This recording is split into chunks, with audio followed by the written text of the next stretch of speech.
right, hi, and welcome.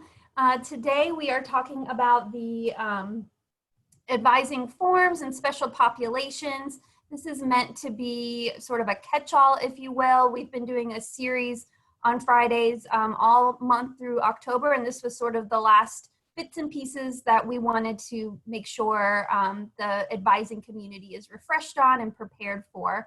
This is meant to be discussion-based, sort of a panel, if you will. Q&A.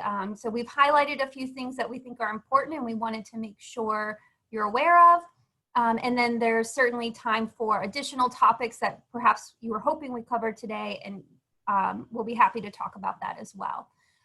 So first I'd like to go around and do an introductions. I'm Stephanie Beck. I'm the Director of Academic Advising. I'm going to turn it over to Amber in the top of my corner screen. Hello, I'm Amber Lori, an academic advisor. I've been here for a little over 10 years. And I have John next. Good morning, I'm John Williams. I started in 1985 at Miami Hamilton. I've transitioned into this part-time academic advising position. My focus is on teacher education majors.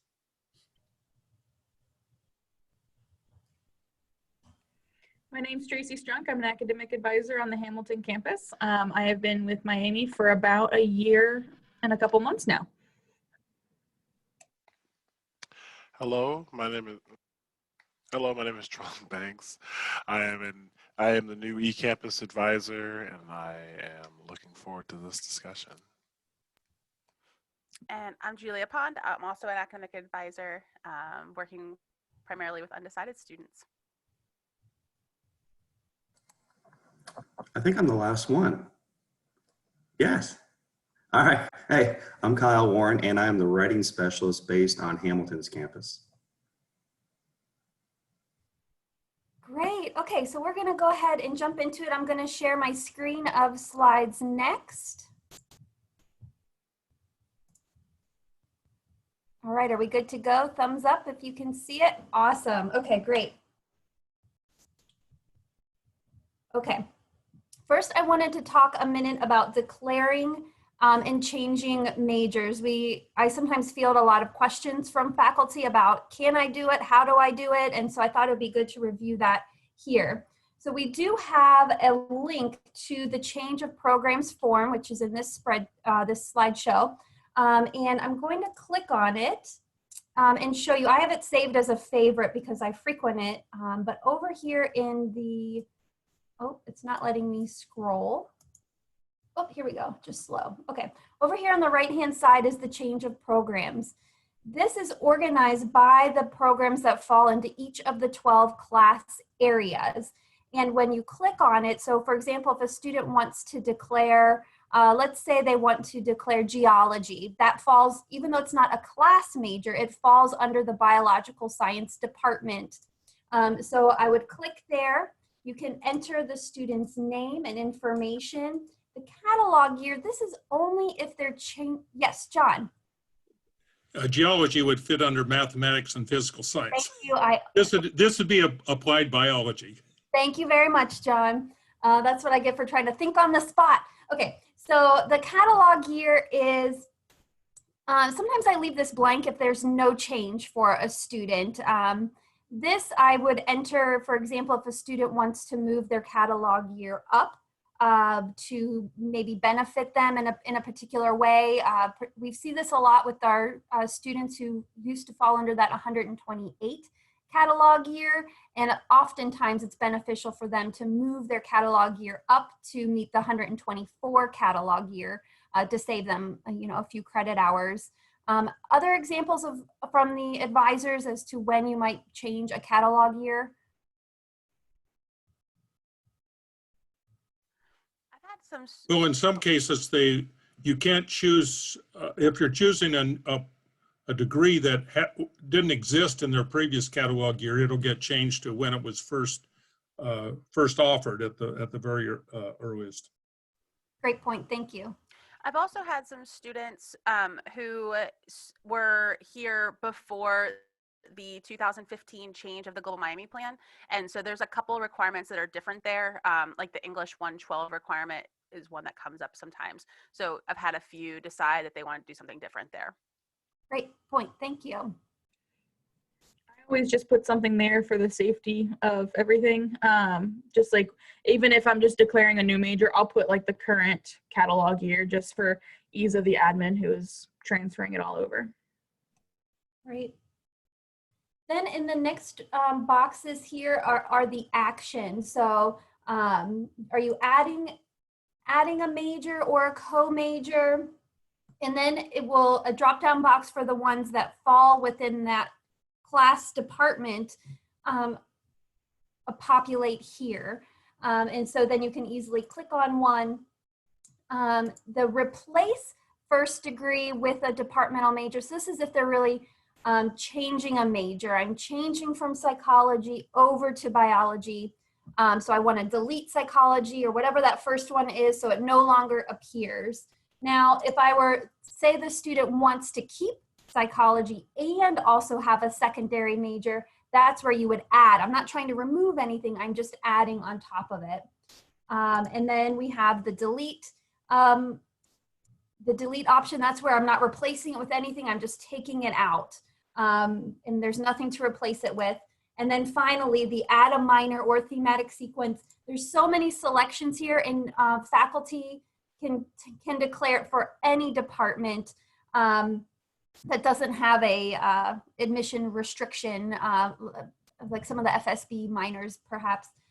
So here is where you would type it in, and you want to be as exact as possible. You know, anthropology for world cultures. Again, I'm thinking of examples off the top of my head. You would want to type it in there for the admin.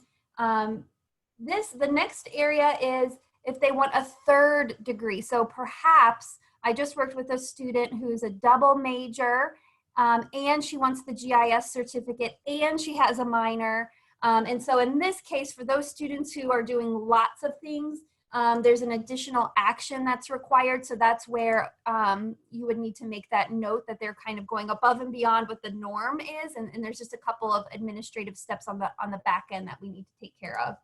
Here is your notes section. So sometimes I like to just clarify student is keeping psychology and wants to add biology, just to make sure the admin, if there's any cause for uncertainty, I just try to make that very clear in that notes box. Any other tips or tricks for filling this out from those on the call? Yes, John. Not a trick, but just learning something. So putting something in this additional notes, it's really just being looked at by the admin who's putting in the data. So it cannot hurt to trying to put an explanation there. That's correct. That's correct. So the process flow for this is the advisors and faculty advisors can fill these forms out, and then it goes to the admin of that department. So we're just kind of picking on biological sciences right now. It will go to that admin. That admin actually enters it into the system, into Banner. Each admin has their own process. Some do it daily, some do it once a week. So just by a faculty member or advisor submitting this, it does not change the major. It then goes to the admin to take the action. There's an overnight roll, and then the student will be able to see the degree audit that following day after they take that action. I also wanted to make a comment about Ecampus designation. If you're working with a program, for example, such as English Studies, and the student wants Ecampus, there is a designation that we would like to make sure that is entered. So let me go to Languages, Literatures, and Writing. And then if I clicked on Add a Major, there is an option to select English Studies Ecampus or English Studies non-Ecampus. And that's true for all of our Ecampus majors. And I wanted to point that out. It's very helpful for the Ecampus advising staff, Troy Lynn, to know if the student is intending to be an Ecampus student or not. And so we just like you to be mindful about that designation.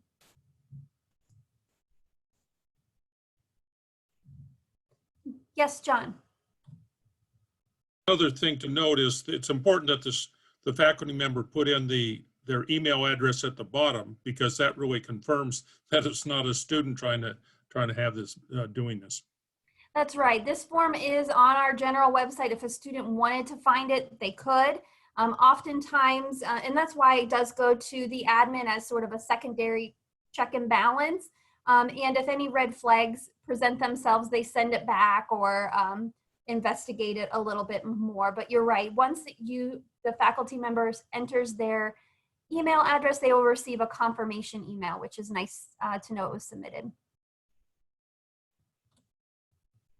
Next, I wanted to talk about thematic sequences. There are several that students can complete at the regionals without having to take classes in Oxford. And there's an internal document linked on this spreadsheet. Now, we call it an internal document because we can't promise or guarantee and that these classes will be offered and a student can complete it by the time that they graduate, but it's highly likely. So it's not something that we overly publish or overly share with students. We use it more as a reference guide for what could likely be possible. And so there's several disclaimers here about, this is a guide and things like that.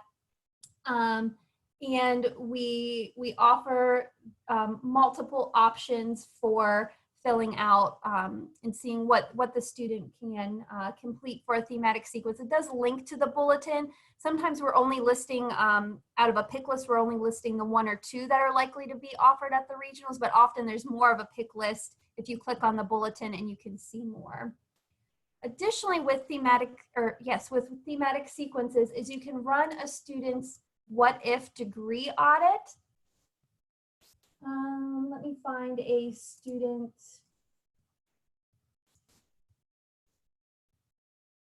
If I enter a student's unique ID, if I go to select a different program, down here there's something called a thematic sequence check. You can see all the minors in here. This was newly added about a year or so ago. So if you wanted to check a student's minor, if they're interested in a particular minor, you can find those there. But for this purpose, I'm looking for thematic sequence check. There it is, thematic sequence check. Here, for thematic sequences, I check the most current academic year because that's when the student declares the thematic sequence, they're declared in the current academic year. And when I run that audit, it is looking for all thematic sequences available this fall semester. And I can scroll through and see if there's anything that the student has completed. The student must have had a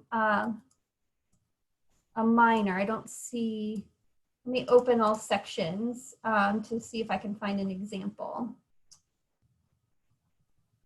This is so cool, Stephanie. I did not know this existed. Oh, yeah, it's fun. Okay, this is a rare case where the student has not, oh wait, here's one. Okay, so this student, he has completed 1 class of this thematic sequence.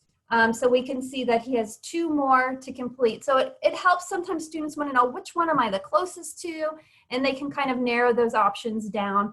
As we work remotely, I've done this for students and I've just done a snippet of, here's the 4 or 5 that you're close to. Let's talk about things like that. The other thing with that thematic sequence guide, we will note if it can be completed online. So often that's a question we receive from students. Can I take the classes online? And so those designations are on there. Now, this is a living document, kind of like a wiki. So we really depend on the departments to tell us, oh, we no longer offer that class anymore, or this is now a new opportunity. And so we send this around to the chairs about once a year, usually late spring, early summer, just to see if there's any updates or changes. So we really depend on the departments for this information. So if there's ever something that seems not included or an error, please just let us know and we'll be happy to update this document. As far as the degree audit check, I want to say that the students cannot run that. Like if they were to try and pull that up, they don't have access to that on their side. And so that is something that you would have to run as the advisor. Now, I'm not sure about the minor, Steph. Can students run a minor what if degree audit? I am not sure. That's a great question. Because I know, like I said, they can't do the thematic sequence one. So that's one that you have to do and maybe download as a PDF and send to them or something. That's right. The university made that decision that they really wanted the student to have a conversation with an advisor, which is why they didn't release it publicly for students to be able to access. Okay. Anything else about thematic sequences from those on the call? Well, making sure that the faculty realize that the students can do a self-designed thematic sequence as well. That is a great point, John. I've seen that with some students who have transfer credits, for example, and there is information on the Miami Plan Liberal Ed website about self-designed thematic sequences. And on occasion, I have referred students to various faculty to talk about it because it does require a faculty member to sort of support the thematic sequence.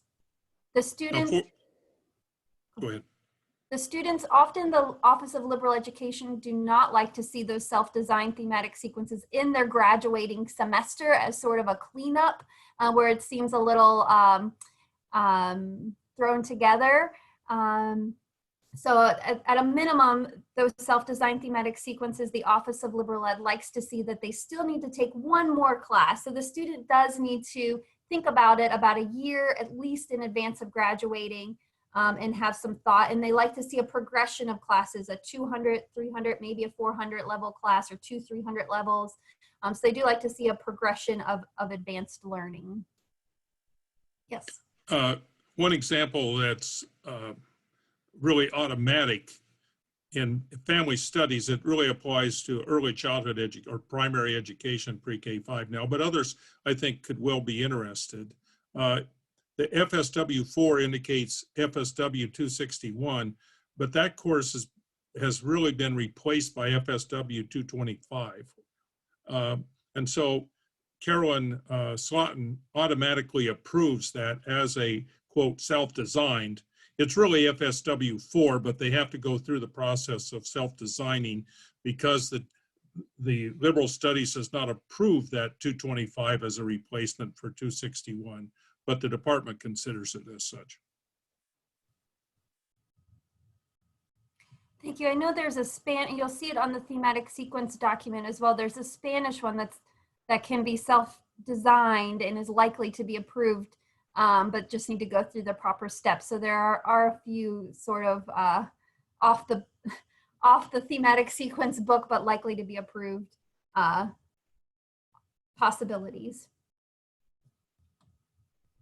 Okay, moving on to some policy updates and reminders. This academic year, there is a new catalog year policy. There's now a requirement for a student to complete the degree within 8 years of starting the degree. Now, if a student stops out for even for a couple of years and comes back, and if it's not possible for them to complete the degree within that 8-year mark, they're automatically move their catalog year up to the term of re-enrollment. There are cases where a student just needs 2 classes to graduate.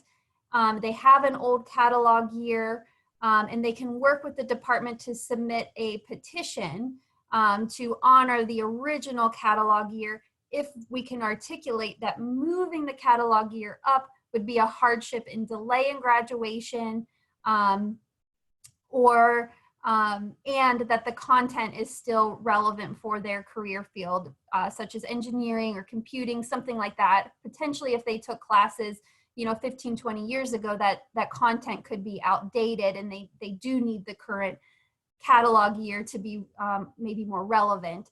So all of that can be discussed through petitions, but that is a new rule that we have not had before. We also are now validating credits that are 8 years old or older. Previously, it was 10 years old and older. So just trying to review those requirements. Yes, John. By the way, I'm doing one right today, and the form stack itself still has 10 years on it. Yeah. thank you. Yes, so there is a form stack review that the CDA or the chair of the program will review to validate those 10-year-old credits. Next is our medical withdrawal process. We used to allow students to submit a medical withdrawal retroactively if it was 2 years ago or anything like that. Now, starting this semester, that is changing, that they need to submit that medical withdrawal within and have all the paperwork completed by 45 days after the last day of the term. Now, that's the last class day, not end of finals week. And so they are looking at that students need to submit that in a more timely manner. And there will be a few exceptions if a student, for example, was hospitalized in a coma or something very, very terrible that they couldn't get it done in 45 days. There may be some exceptions for those extreme cases, but for the majority, they need to get that medical withdrawal paperwork completed within that 45-day mark. And there's a link here to the webpage, which has a lot of detailed information and all the forms that a student would need to complete for that medical withdrawal. Students at the regionals who are exploring the medical withdrawal process should be sent to our counseling center. Claire Ruberg, she will work with students right now. She's on leave, and so Pete Haverkos is our contact for that. I also wanted to put a plug in here for course repeat policy. Students who take 2 classes where the first is a grade of C- or below, they can take the class again and repeat to replace for the higher grade. Often students are unaware of this option, and it does take the faculty advisor to review the degree audit and inform the student that they have this option. Oftentimes students have either taken the second class because they're vaguely aware of this policy, but they don't realize that they need to go into My Miami and actually fill out a simple web form to enact that option. Sometimes it can save students from going on probation or suspension if they submit that form. Sometimes students want to wait until they're closer to graduating to make sure that they're picking the one that's going to have the most bang for their buck, maybe a 4-credit-hour class, or which one is the lowest grade. So that's a great option for students. Yes, Troylyn? For students that, let's say, take a class for the Miami plan and get let's say a D or something like that, and then they go take a class that could transfer for the exact same thing at a community college and get a better grade, will that affect, so if they let's say they don't get a passing grade for that Miami plan class, but then they take something similar at a community college and then get a passing grade, the GPA will still affect their transcript, but will that credit transfer into the Miami plan class and affect like their overall credits? That's a great question. So their transfer courses that are transferred to Miami will not impact their GPA. It's sort of like credit, no credit. And if it comes in as an equivalent Miami plan course, yes, it would pull into the Miami plan. If it comes in as a T credit, transfer credit, we may be able to work with the students to submit a transfer credit petition to have it reviewed as meeting the spirit of the Miami plan. Was that answering your question? And I guess along with that, should they take the latter option, would that be an alternative form for them to do a course repeat? Nope. It would, so for a course repeat, it needs to be the exact same class, English 111 for English 111, both taken at Miami for a grade. And what happens on the degree audit, let's say for English 111, they failed it the first time, the second time they get a C in the class. That first F will always appear on their academic transcript as a matter of record. It's just taken out of GPA calculation, and so it really improves their cumulative GPA. On the degree audit for students who have enacted the course repeat policy, next to the grade, it'll say English 111 F. It'll have a little letter Q next to it, and that's how I know that the student has enacted that course repeat option.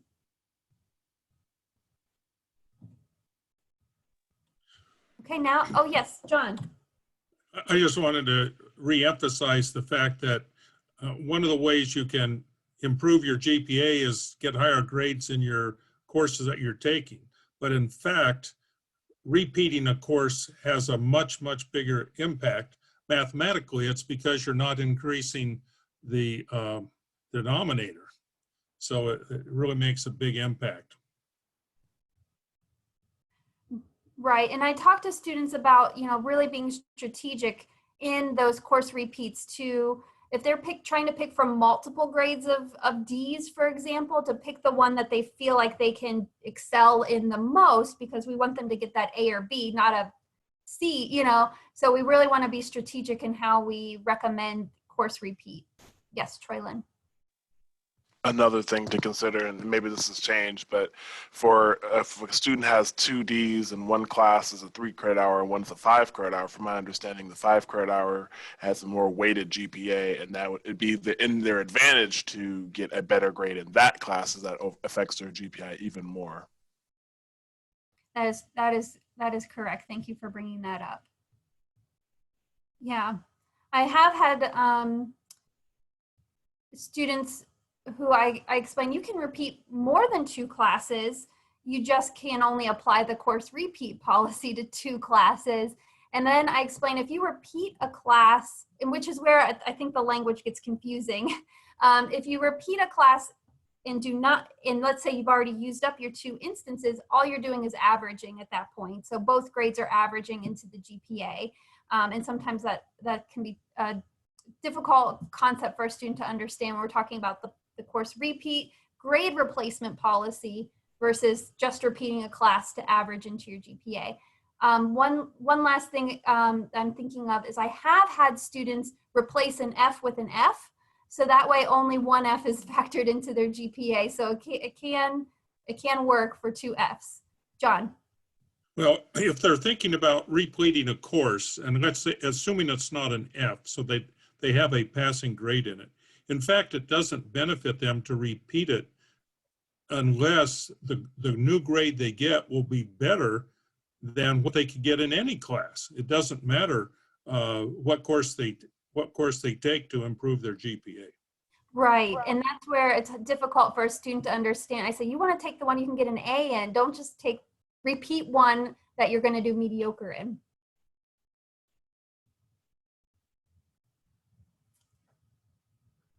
Okay, thank you for that discussion. I'm going to turn it over to Amber to talk about our student athletes.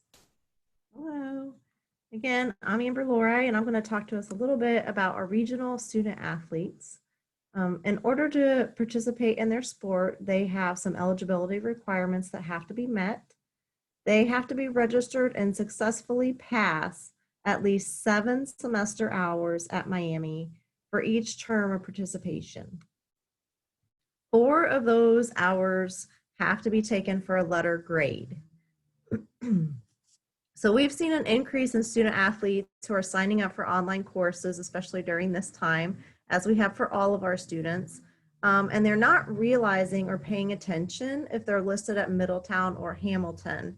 And this is really affecting their eligibility. So even if it's an online or an IDVL course, it'll still have a location listed as Hamilton or Middletown, and this will affect their eligibility. So they need to make sure, for example, if they are playing at the Middletown campus, that they have those 7 credit hours for a letter grade at the Middletown campus, even if they are online. So this has been a big challenge for our students going into COVID and switching to online. A lot of them haven't realized this, and it has affected some eligibility. So then we're scrambling to try to find other courses to be able to make that eligibility requirement. There are a few exceptions I want to note for certain athletes in certain majors. So our education program and our nursing program, as you know, the cohort for the education program is at Hamilton. So if the student takes their cohort classes at Hamilton, they can still do the 7 credit hours at the Middletown campus for the first year. After that, there are exceptions made for these programs, so they can continue in their programs and still play at Middletown if they've done the 7 credit hours for a letter grade the first year at that campus. So that won't restrict them from taking their major courses or playing their sport at the certain campus they want to go to. And if they have questions about that, you can always refer them to me to make sure that they are able to meet that exception and play their sport.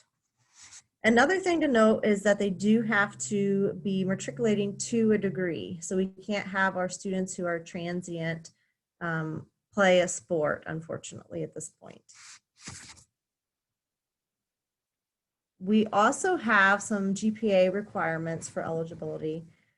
Our freshmen, and that's considered credit hours earned 1 to 29 hours, have to maintain a 1.7 cumulative GPA. Now note that our good standing GPA is 2.0. So our freshman student athletes can be on academic probation and still play our sport. We reach out to these students and try to boost their GPA, refer them to the Tutoring and Learning Center, but they can still play their sport being on academic probation. Now our upper class, which is 29 hours and above, have to have the 2.0 cumulative GPA, which is the good standing GPA. So there is a difference between our freshmen coming in and our upperclassmen in terms of GPA. One thing that a lot of people, even our athletes, are not aware of is that they can earn awards for their good grades within the student athlete program. So we do have the Lynn Derbyshire Warrior Award. There's the C. Eugene Bennett Award, and that's given annually to male and female student athletes that have the highest grade point average for the academic year. And our scholar athlete is presented to the top student athlete in each sport, and that's determined by their GPA. So some athletes don't realize they can get awards within their sport for doing well. And that's also a good motivator to help them achieve the GPA that they want. And I will turn it over to Kyle Warren to talk about our military affiliated students. Hey, good morning, everybody. So I have several slides sort of prep for you about working with military affiliated students. There's a couple categories I wanted to go over. I'm primarily interested in this because I myself am a veteran. I was 4 years in the Army, and even though I started at Miami, I was actually very similar to Apollo. I was in aeronautics for a year and the Air Force ROTC as well, and transferred to Ohio State. And I was in aero engineering for a year up there in the ROTC, but kind of lost my way at Ohio State. Was off campus living with my best friend in a major I hated, not a good combination. So that sort of ended me up in the military, thinking about my options and getting back to school with the GI Bill. So that's where my interest in this lies. And then just working with veterans a lot and teaching veterans too in my classes. So, and some of this also comes from, and I'm thankful for, I wish I could tell him personally, but through JP, he gave some green zone training to us a while ago. I sat in on this and I pulled some of the information from that for this particular presentation. So what we're looking at here with our military affiliated students are really sort of like 3 different categories. Obviously veterans themselves, and I'm one of those too who previously served, and then service members. And I think probably those of us who have taught in classes, that's probably most of us, have seen these students. I had a couple students who were reserves who had to leave for like deployments even last year, and National Guard members too. So it's good to be aware of these students in our classes, those that we're advising as well. They have special obligations and stresses that affect sort of like how they're doing in class and the decisions they're making that sometimes are, you know, going to affect their future. And then the dependence of the family members as well. who are also eligible for benefits, sometimes depending on how long the actual service member serves. So these are our sort of different groups that we look at, the JP mentioned, and we probably touch with these groups at some point all throughout the year in one way or another. So the green zone training, again, I mentioned this, I think see if I can minimize this a little bit here to get this out of the way. So yeah, so the veterans working, some of this comes from the green zone training, but it's important, I think, if we want to get to know them here, to have a good conversation. I like when people ask me some of these same questions as well about my military occupation, my MOS. I was a 31 Mike and I was in communications stationed at Fort Riley in Kansas. And then ask how long, they served, which matters, and where they were stationed, and then about their experience. Some veterans, especially from my own experience with the veterans in my classes or those active service members, sometimes like to be acknowledged and they like to talk about their service, but many are reticent to do so and prefer to sort of fly under the radar, if you will, and just sort of be a student in class and have that full experience and not necessarily have a light shined on that experience. I think it's important also to know, if they have continuing military obligations. Like I said, I've lost students in classes who have had these reserve long weekend deployments or just overseas deployments or required drills that take them away from class. So it's important to know that. The other military or even college experience. So when I went into the military, I had 2 years of college, and many of those that I served with in basic training with had 0, some had 1 year. So many of this translates into possible credit, and I'll talk about that in the next slide as well. What's believed about military affiliated students in general is that teamwork and loyalty are qualities they do highly prize, and I've seen that in my own students as well. I believe this is true pretty much across the board, and that they are in general like very dedicated students. You can't say this 100% of the time. I've had different experiences with different military students, but in general, they're very focused on their education. One issue that came up in a training that I went through the just a weekend or so ago, the Sochi Veterans Workshop training a couple Fridays ago, and they talked in some depth about PTSD and about assumptions that faculty and staff members make sometimes that, oh, if they're a veteran or an active service member, then maybe they're experiencing PTSD, and that they caution those in attendance that this is not true all the time, and that we shouldn't ever assume this, and that often many even in our own community, just everyday students, everyday citizens can sometimes experience PTSD more severely than even returning soldiers. So we should never assume this, but it is possible, and that if it is brought to our attention that they are eligible for disability services, and we should put them in touch with that. And that they're, again, self-sufficient, self-starters, and like to believe that they can do most everything on their own, which is a great quality. They're very individualistic and motivated, but that means also we need to follow up with them, because sometimes they don't seek the follow-up that they need. This is the one thing that I've touched with most closely while I've been at Miami, is this veterans, and this is the actual name for it, the Veterans Portfolio for Global Miami Equivalency. So I worked with a couple students already on this, and as it says right there, they can earn waiver equivalencies for certain classes, especially for global and intercultural perspectives. I haven't seen it yet for experiential learning, but the last student I worked with, I think, earned a total of 9 hours of Miami credits in global intercultural perspectives for finishing this portfolio. The contact person is the next bullet down, Dr. Shelley Jarrett Bromberg, and she's great. She's the mentor for these students and the person that the student reaches out to and works with. But as the student was developing the portfolio, I was working with the student most closely at the time.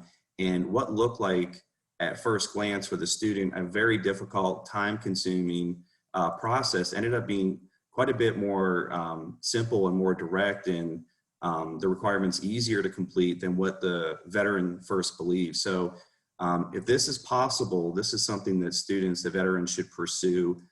It's not that difficult to complete, and certainly with the help of the mentor or somebody in TLC like myself or anybody, that this can be a quick way to get some Miami credits for a lot of the real valuable experience that they've already gotten through their service.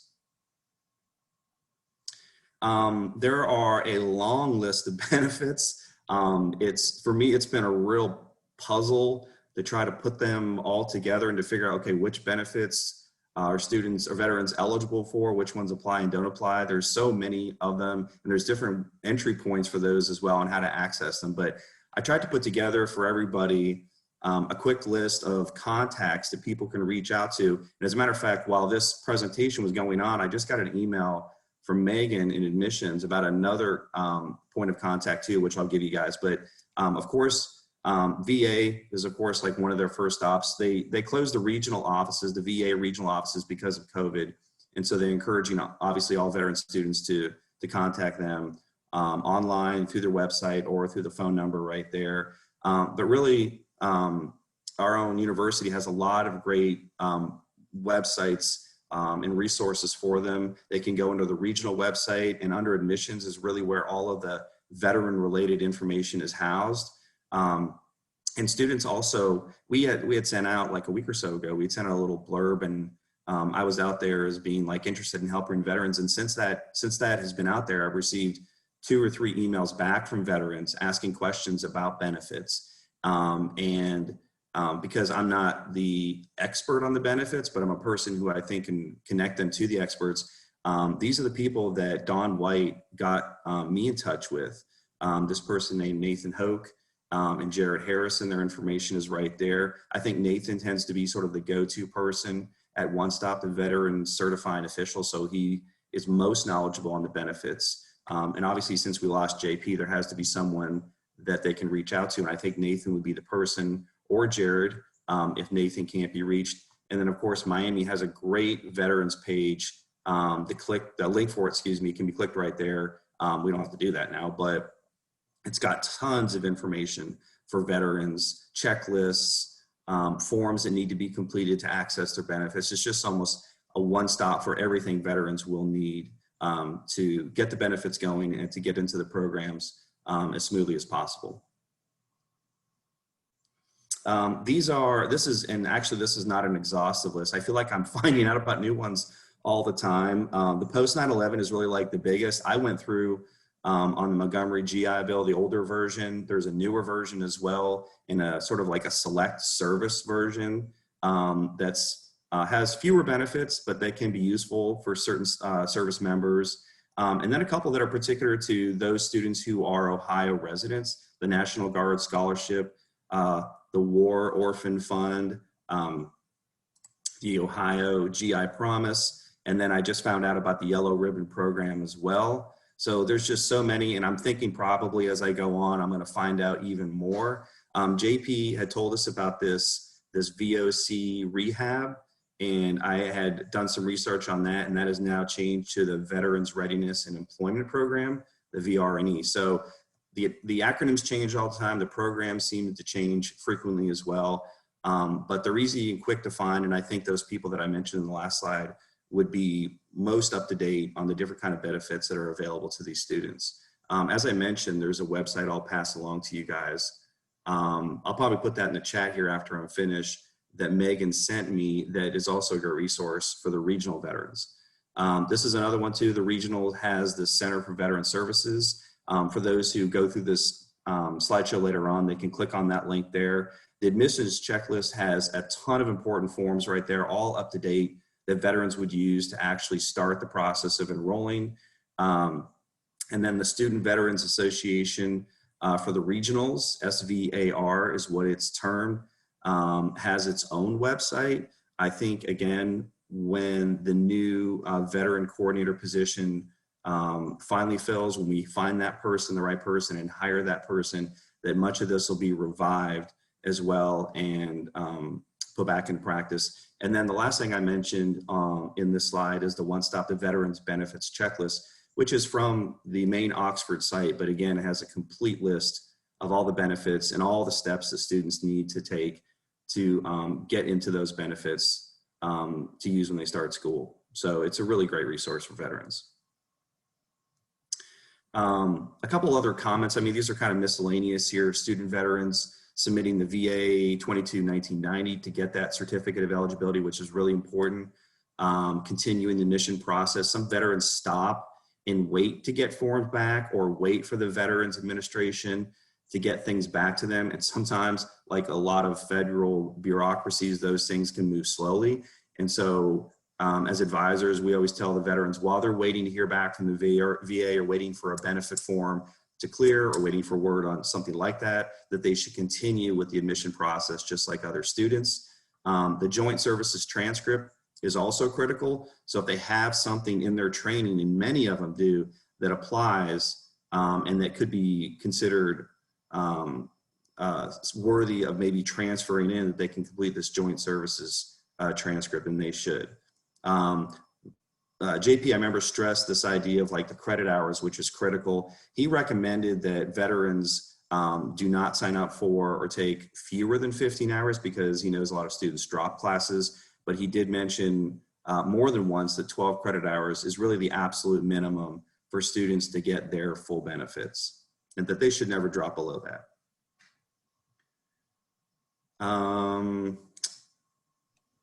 Yeah, that's pretty much it. Like I said, I have another website. It's that's not actually another email address. It's mur veterans@miamioh.edu, and I'm going to put that in the chat. I don't throw myself out there as the expert on veterans. I feel like I'm learning something new every single day, and so I hope to catch up to speed as quickly as possible. But the more that I find out, the more that I'll pass along to everybody else. Thank you very much, Kyle. Kyle graciously volunteered with my, with asking to kind of be that human contact at the regionals and sort of be that bridge until we can get a coordinator person hired and to kind of be that bridge for our continuing students to kind of be that wealth of knowledge and referring them as appropriate so they feel like they have a go-to person. So I do want to thank Kyle for being willing to kind of step into that very needed role for our students. And I wanted to discuss that point about the 12 credit hours for full benefits. They also need to be full semester classes. So if, for example, they take nine hours the first few weeks of the semester, and then the last 6 weeks of the term, they take a sprint, they will only get their full benefits for that last 6 weeks, to get them to full time. So before that, they would be getting partial benefits. Now, for some of the students, it's okay. Some of them have families or they have another job and they're okay with getting partial benefits, but that's the difference. It's not a sort of an all or none, but it is adjusted based on when they're in 12 actual hours. The benefits don't care that they're technically a full-time student for the semester. They're only counting it when they actually are in at least 12 hours for the semester. Otherwise, they're getting partial benefits there. And JP also recommended for students to fill out the FAFSA to see if they're eligible for any grants through that option as well, especially for those who may not have full VA benefits in different packages and things. So thank you very much. Next, we're going to turn it over to Tracy to talk about our academically at-risk student population. Hello, everyone. So academic probation and academic staging students are definitely my passion area. That's a population that I work with a lot. So if there are any questions that you have after this presentation, I'm happy to answer them in any way that I can. There we go. Let me move this over. There we go. So I went ahead and outlined all the different standings that we have here at Miami. So basically the threshold is 2.0. So if your student's in good standing, that's a 2.0 GPA or higher.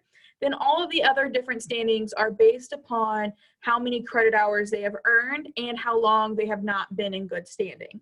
So academic warning, that is coordinated through our TLC. They meet with students who are on academic warning. There's not a hold applied, but it's just like, hey, we're not doing so great. Let's kind of pick up the pace and make some improvements. So that means they haven't earned 16 GPA hours. That's a really important note that credit, no credit does not impact their GPA, therefore does not play into these GPA hours. Same thing for like the Math 049s, English 007. Those are not considered GPA hours.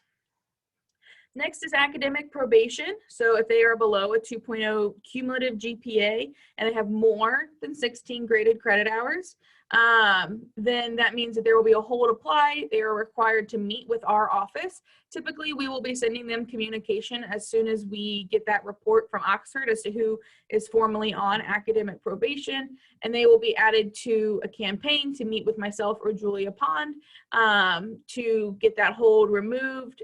Hopefully, the goal is that they meet with us earlier in the semester so that we can make adjustments to the semester courses as necessary, because we definitely don't want to risk any further ramifications as far as academic suspension. So we make those calls a little bit earlier. Continuation on academic probation. This is actually a good place to be. We recognize that it might not be 100% possible for a student to completely pull themselves out of like a 0.88 GPA in one semester. So if their term GPA, meaning their one semester GPA, is above a 2.0, that means that they're showing progress, right? They're showing improvement. So we consider them continuing on academic probation because they are showing improvement with that above a 2.0, even though their cumulative is still below a 2.0. They're also in this place if they haven't earned 30 graded credit hours, because if they have earned 30 graded credit hours, that could potentially move them to the academic suspension.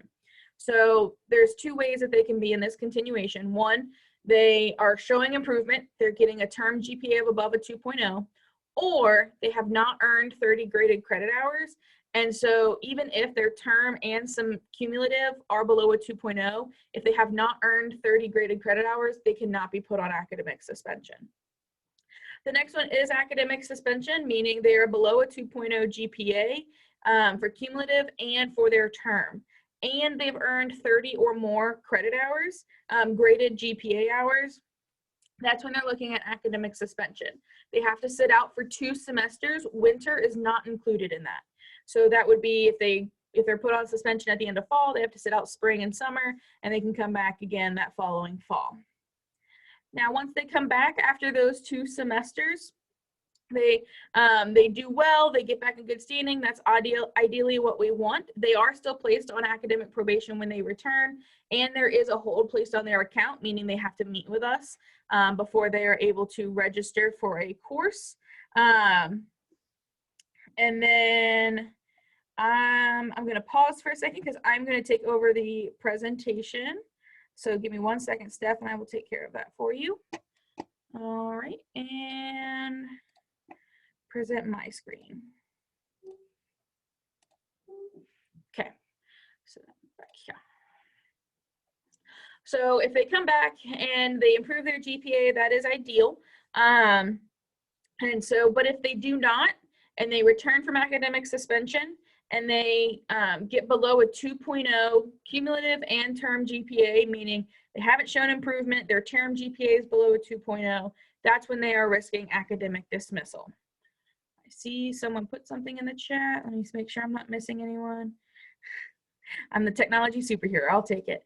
And so that is just the basic outlines. Obviously, there's some little nuances. As we learned, you can petition any of the suspensions or dismissals, but dismissal is a permanent action. So they have to have extreme extenuating circumstances to be able to override either of those leaves. So what do we talk about when we're talking about when we're meeting with students who are in these different sections, right? The first one is personal, right? How are they doing? Obviously, there's something that's impacting them to where their academics are not where they need to be. Okay, so there's more than just an academic standpoint, right? There are so many factors that play into a student and their success. So just how are they doing? And then what circumstances brought them to this point? Is it financial? Is it I have to work so much and support my family that I don't have time to take classes? Or was it I don't understand the classes? Is it I was more focused on making sure that I could eat and I didn't have enough time to focus on my classes, or I couldn't eat, so it was hard for me to focus on my classes. And so there's lots of different things that, could factor into a student not doing well. Do they understand that they need to do better in whatever aspect that may be, right? Improving their academics, taking some time off, that, you know, doing better is a relative term to that student, and what does better mean for them. Then we talk about a little bit about goal setting. So what needs to change to make improvements, and how are we going to make those changes? And then work hours and financial security. Do we need to cut back our hours, or do we need to cut back our credit hours? Next is academics. So we have the course repeat policy, which I do have linked here. Then we have the fresh start policy. That's really only going to be beneficial for students who are returning from suspension, but it is only an option if they've been away for 2 academic years. And so I've linked that policy there. There are a lot of nuances to that policy, and I know we're already over on time, so I don't want to hold everybody up, but feel free to click on that and make sure that you read it in depth, because they do have to complete 50% of their program after they apply Fresh Start, which is a really big nuance. So Fresh Start may not be the best option for that student. We do have a GPA calculator on our website, and I will click on that at the end of this presentation, just because I think it is beneficial to see, because there are 2 of them on that website. Do they need to change how many credits they are taking, right? Shortening, you know, going part-time so that they can work full-time, because clearly if they are working too many hours, being a full-time student and full-time worker might not be the best for them. Then the last option is to talk to them about the different resources we have on campus. Obviously, this is just a short list for the purpose of this presentation, but these are always the ones that I bring up. The Tutoring and Learning Center, they have tutors, peer mentors, people that are willing to help them. Then we have Student Disability Services. Sometimes students qualify and they don't know it. So making sure that, you know, if they disclose any sort of a, you know, learning disability or ADHD or anything like that that might qualify for the Student Disability Services office, have them reach out and get them started. Worst thing they can say is, no, this isn't the best path for you. Students do get free counseling, so making sure to connect them with that counseling services if they need it. Because sometimes just being down in the dumps because you're not doing well in school is a very big impact on that student's life. And so making sure that we connect them with that proper resource as well for their mental health. A big one is financial aid, because if they are not in good standing, then they're risking the student academic progress, or SAP as most of us know. And so, or satisfactory academic progress. And so you definitely want to make sure that they're not risking any financial aid if they get government grants, loans, or anything like that. And so making sure that we're doing what's best for them so that they can make financially sound decisions. I always refer to One Stop. I am definitely not the expert in anything financial aid. So I do always refer to One Stop for that. So GPA calculator, I'm just going to open it real quick. Well, I thought I was going to. There we go. So there's 2 of them. One, you can type their previous cumulative GPA and their previous GPA credits. Okay, so keep in mind that they are credits, not the like Math 049 or anything like that. They don't count to that. You can find this information at the very bottom of their degree audit. It will say GPA hours and cumulative GPA. You can add courses here as to which ones they're taking this semester. So say they have 50 previous credits, they're at a 1.7, and they take Art 181 and they earn an A. That would bring their total GPA up to a 1.83. I really like this GPA forecaster because it will tell you how many credits they need to take and what that GPA needs to be for them to get above a certain grade point average. So for students, most of them, it will be a 2.0 because that will be good standing. So using the same situation before, if I hit calculate, then a student, if they get a 4.0 average, they can bring their GPA above a 2.0 in 8 credits. However, that might not be the average for most students, right? So if they take a full semester course, as we mentioned, as 15 credits, if they earn a B average, then that will earn them above a 2.0. If 15 credits with a 3.0 GPA average, that would bring them above a 2.0, which is ideally what they want. So just playing around with this and working with students, and I'm happy to show anyone a little bit more in depth how these work or anything like that. But I do think that this is a really great tool that we offer for students to use. Going back to the presentation, she had to leave. So really quickly, TRIO is an awesome program. These are the different criteria, either first gen, Pell Grant, or registered with SDS. They have to be going for a bachelor's degree. They also have to be above it in good standing with the university. So the students that I was just talking about for academic probation are not eligible for TRIO until they are above a 2.0. These are the different services that they offer. Lots of great services. And then there's a referral form, and then Jamie Byers is the contact for that. All of these have links to their website and their referral form. Regional honors program. So who is eligible? So students who are U.S. Citizens or permanent residents who are earning a bachelor's degree and at least meet one of the following criteria. They are a regional campus student, have fewer than 77 credit hours, and enrolled in Honors 181. Lots of different benefits as always, because this is a great program as well. There are special opportunities for special opportunities and faculty resources available to these students. So they're really good at helping students with that liaison program. Dr. Susan Spellman is now in charge of it. And here is the link to their website. Career communities. So who is eligible?